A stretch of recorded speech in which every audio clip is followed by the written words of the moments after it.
Hi everybody, I hope everybody's having a great day and enjoying the eclipse of the sun that's happening today. It seems like the perfect time for a story that's a little bit different and a little bit strange.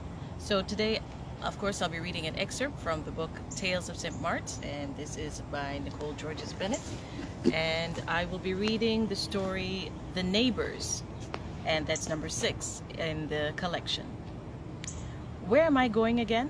Sonny murmured to himself as he patted his front then back pockets in turn. His mother looked at him over her glasses and frowned.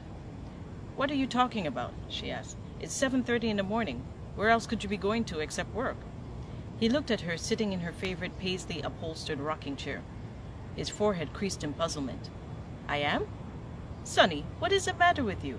This is the 4th or 5th time this week you can't remember where you're going." She dropped the St.Marts Chronicle onto her lap. She must really be worried to give up her crossword, he thought. He stared back at her for a few minutes, genuinely confused. As she normally did whenever worried, she stuck out her lower lip. "Okay, I'm going to work, but where are my keys then?" he asked, and resumed patting his pockets. "Check your pants from yesterday or on top of the fridge," she said. Her faded brown eyes narrowed.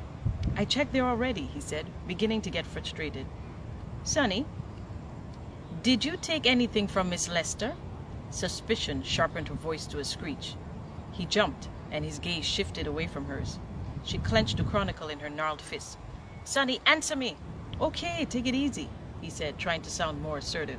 "Yes, she brought us soup last week and I was hungry, so I had some," he admitted, hoping to placate her. His mother threw the newspaper to the ground. "Stupid! I warned you about her. Her hands are dirty. She and that child are not right, and you took food from her?"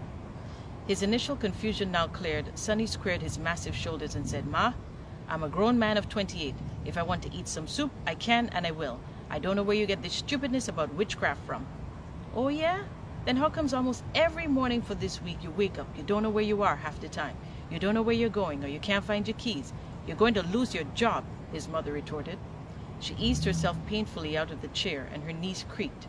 She winced and hobbled off to the kitchen, grumbling under her breath about children who thought they were so grown they could be rude to their parents, while in her day such a thing was unheard of.